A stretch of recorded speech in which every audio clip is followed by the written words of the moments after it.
happy to inform the steering committee that significant progress has been made in the implementation of the project since the last meeting of the committee in May 2015.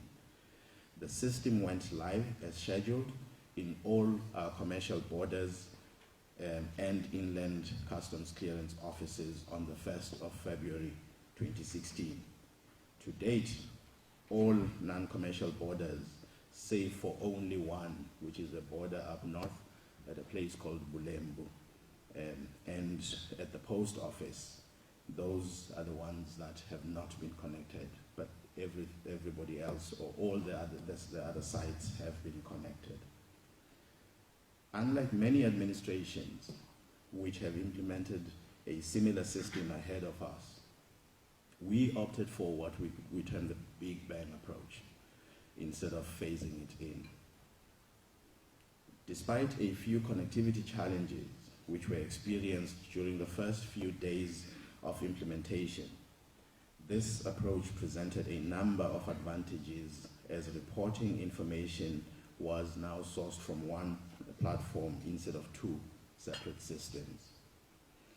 In order to facilitate a smooth transition into the new system, it was necessary to ensure that we capacitate as many users as possible to ensure that traders, clearing agents, and our own officers were ready to process declarations on the new system after the old system was shut down. For this reason, a total of 213 customs officers and 137 declarants, including clearing agents, were put into a 2-week training program on the new system. This facilitated the 100% migration of all commercial offices from the old system to the new system by the go-live date of the 1st of February. The benefits realization outcomes of the Asikuda world is monitored by what we call the SRA's portfolio board on a weekly basis.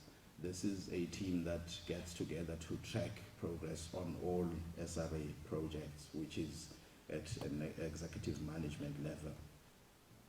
One of the benefits that are clearly manifesting out of the system is the reduction in the border waiting times as traders are enabled to clear their consignments before they physically arrive at the points of entry. This alone provides very tangible benefits in influencing the country's ratings on the World Bank doing business indicators. Swaziland is currently ranked #1 on the continent on this indicator. This is on the trading cross borders at the moment. And we are rated #30 in the world. Until this morning, I must confess, I've always thought that I'm always up to speed with information, but then I found that maybe because of age, I'm getting a little bit behind. I didn't know that Swaziland was #1 in Africa for the trade across borders. So you will have to forgive me if you hear me singing this song everywhere I go, and when I sing it, it has got an impact. Because even people who don't know where Swaziland is will begin to look at the map to say, where is Swaziland? So congratulations on that. But I would say these things happen not by accident. They happen thanks to your leadership, the government support, etc., because it is individuals with the vision, with the leadership that make things happen. And as long as you can also motivate, excite, galvanize, I will use a lot of words to describe this, the people that are working as part of the team, then you'll find that nothing is impossible. And particularly happy to note the progress that has been made in implementing this project. But what is even making me excited is the fact that I do notice that you decided as SRA to go for what you call a big bang approach in implementing the program instead of the incremental approach. And I think this is how things should be. I wouldn't call it a big bang approach, but I would call it a disruptive approach. Disruptive in the sense that when you talk about the use of ICT, the software and related technologies, you are really talking about technology that disrupts the way things are done. And my experience is, if you don't disrupt what people are doing, then you are not going to be able to make change.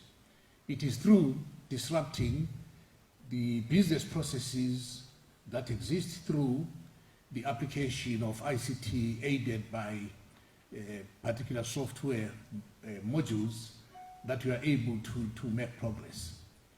In fact, I would hasten to say that it is thanks to the disruptive technology that it has aided the globalization process. I also noticed that Swaziland also wants to have one-stop border post. But I want to challenge you this morning and say, why don't we think of a virtual one-stop border post? Because in what I consider to be a digital economy, it is possible that it can be done.